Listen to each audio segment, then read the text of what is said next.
fascinating guy, Steve McQueen. He became a race car driver, like serious race car. What do I remember most about my childhood? Peanut butter and jelly sandwiches, if you want to know. That's great. What were you doing, Bazawayo? Well, like I told Max, I was trying to cut my way through your wire because I want to get out. Welcome to the world of Steve McQueen, Hollywood's famous king of cool. His roles fascinated millions, but away from the cameras, his life was full of drama and conflict. Today, we'll dive deep into his wild relationships and the intense rivalries that defined his career.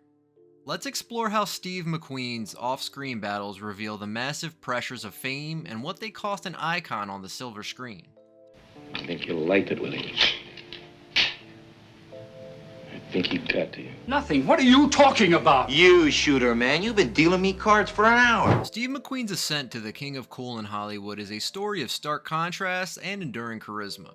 His early life was fraught with challenges. Born in Indiana to a stunt pilot and a rebellious mother, McQueen faced a tumultuous childhood filled with frequent moves and instability. He eventually found himself in reform schools, then enlisted in Marine Corps, where his rebellious nature continued, though he also displayed undeniable bravery and skill. After his military service, McQueen turned to acting, studying in New York and honing his craft on stage before leaping Hollywood. His breakthrough role on the television western Wanted Dead or Alive showcased his rugged charm and set the stage for his cinematic success. His appearance in The Magnificent Seven solidified his status as a leading man, and roles in The Great Escape and Bullet not only made him a box office sensation, but also established his image as the epitome of cool. McQueen's allure wasn't just his on-screen presence. Off-screen, he was a bona fide thrill-seeker, passionate about motorcycle and car racing, a hobby that enhanced his public image as a real-life daredevil. This blend of bravery on and off the screen resonated deeply with his audience, making his films a draw for those who admire both his acting and his adventurous spirit. Despite his success, McQueen's personality was complex. He was known for being tough and demanding, often clashing with directors and co-stars. His insistence on authenticity and control over his roles earned him a reputation for being difficult, but also respected for his dedication and depth. This relentless pursuit of perfection stemmed from his insecurities, a byproduct of his challenging upbringing. Moreover, McQueen's personal life was as eventful as his career. His multiple marriages and relationships were often in the public eye, adding layers to his already intriguing persona. Despite his cool exterior, those close to him knew of his vulnerabilities. His fear of flying, which he managed to overcome during his time in the Marines, and his battles with illness later in life painted a picture of a man who continually fought to maintain control. But was McQueen's charismatic image a cover for something more wild behind the scenes? The rivalry between Steve McQueen and Paul Newman is one of Hollywood's most storied competitions, marked not only by their comparable talent and charisma, but also by their fierce battles for top roles. Both icons of the silver screen, their rivalry transcended professional boundaries and seeped into their interactions, creating a complex relationship that intrigued fans and filmmakers alike. Paul Newman and Steve McQueen first crossed paths in the 1960s, a time when Hollywood was as much about glamorous personalities as it was about box office successes. Both actors exuded an irresistible charm and rugged handsomeness that made them natural competitors. Their rivalry began in earnest when both were considered for the lead roles of the 1969 classic Butch Cassidy and the Sundance Kid. Newman eventually landed the part of Butch Cassidy, while McQueen was slated to play the Sundance Kid. However, McQueen dropped out due to disputes over billing and script issues, leading to Robert Redford taking the role and marking the beginning of another famous duo. This incident was a pivotal moment in their rivalry, but was far from the only instance of competition. Both actors were in constant contention for similar roles, given their ability to draw audiences with their distinct yet equally compelling screen presences. Their competition was not just about roles, it extended to their salaries, their standing with producers, and their popularity with audiences. Beyond the screen, Newman and McQueen shared a mutual passion for racing, which added another layer to their rivalry. Both were accomplished drivers, and their off-screen races mirrored their Hollywood competition. However, despite their rivalry, there was also a mutual respect that often goes unmentioned. Both recognized the talent and dedication of the other, and this acknowledgement created a complicated but respectful bond. Their interactions were competitive yet professional, and both strived to maintain a decorum that belied their intense rivalry. On set and in public, They were the epitome of professionalism, always aware of the industry's eyes on them. This rivalry pushed each other to perform better, driving them to deliver performances that perhaps neither would have reached without the other as a benchmark. This rivalry, while intense, did not devolve into petty squabbles or public fallouts, which is a testament to their professionalism and the mutual respect they had for each other's crafts.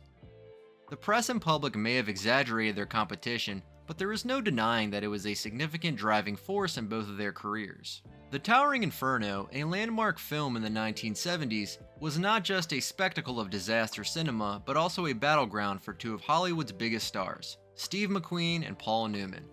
The production of this film is a classic example of Hollywood star power dynamics, revealing much about the character and professional ethos of McQueen himself.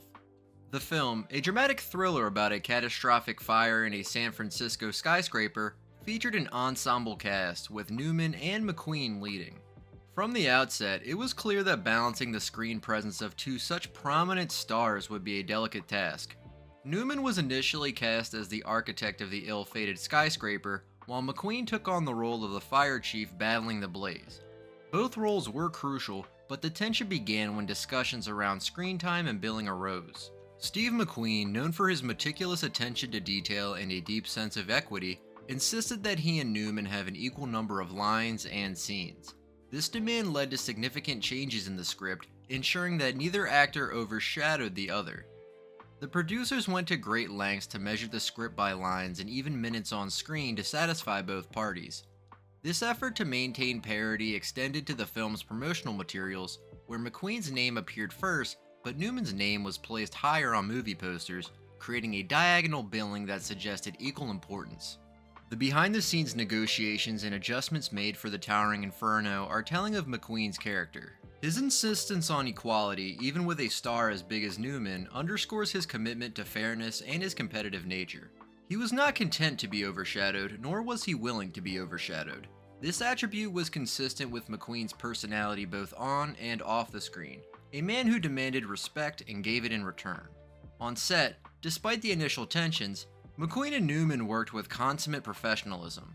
Their ability to collaborate amid potential rivalry helped drive the film to monumental success, both critically and at the box office.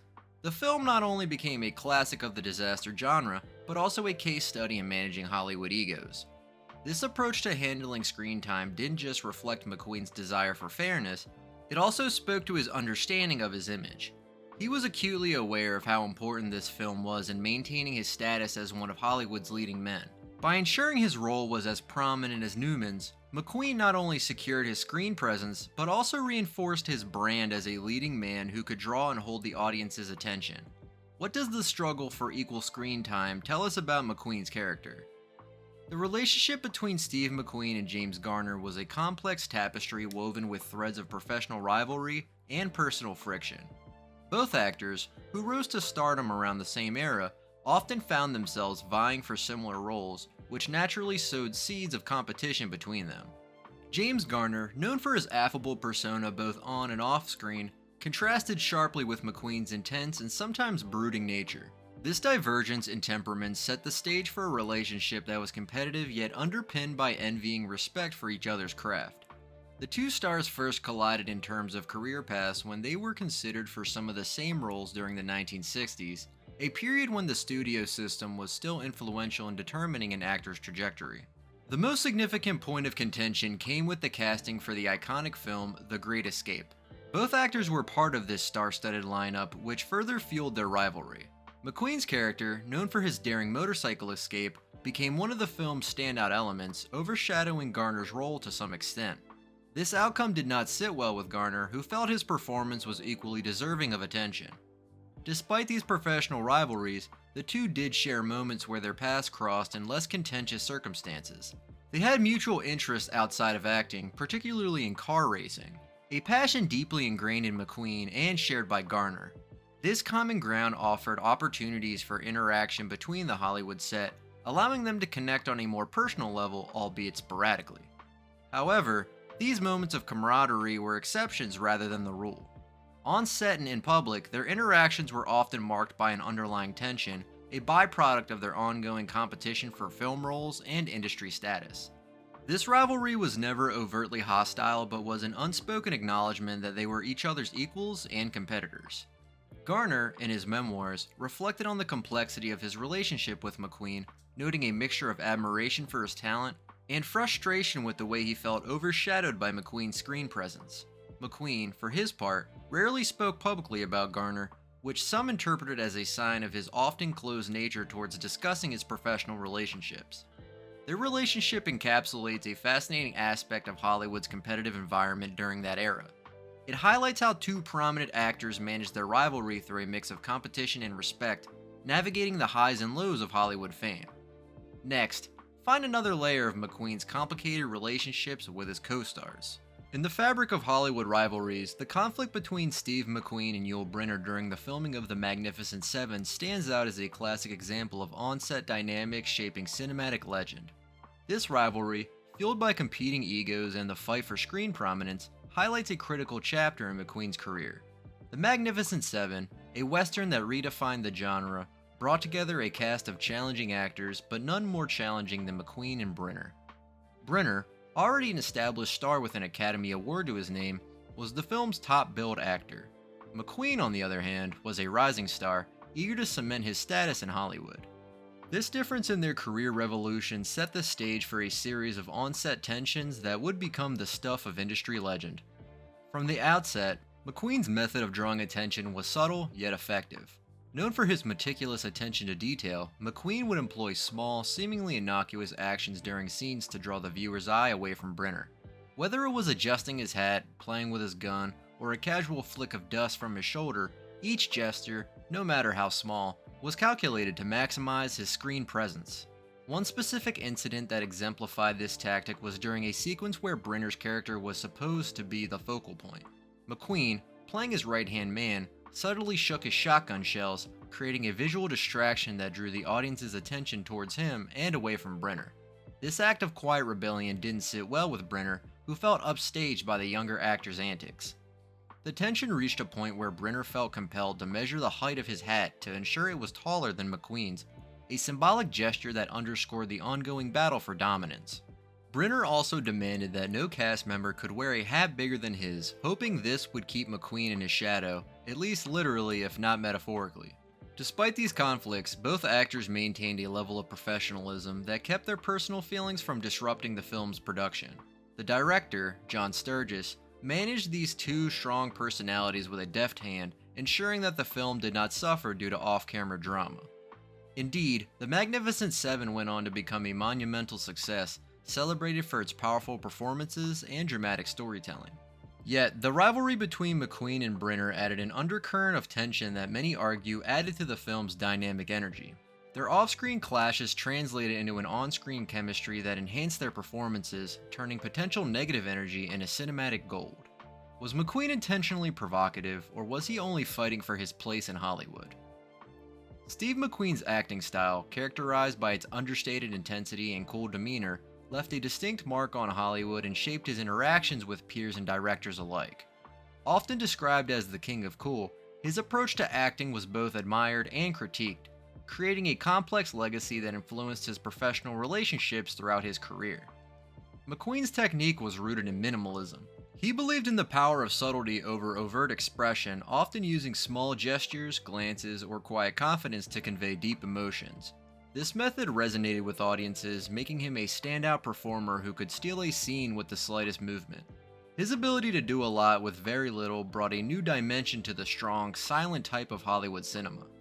However, the same minimalist approach sometimes led to tensions with other actors who favored more expressive acting styles. Some peers perceived McQueen's approach as distant or underplayed, mistaking his subtlety for aloofness.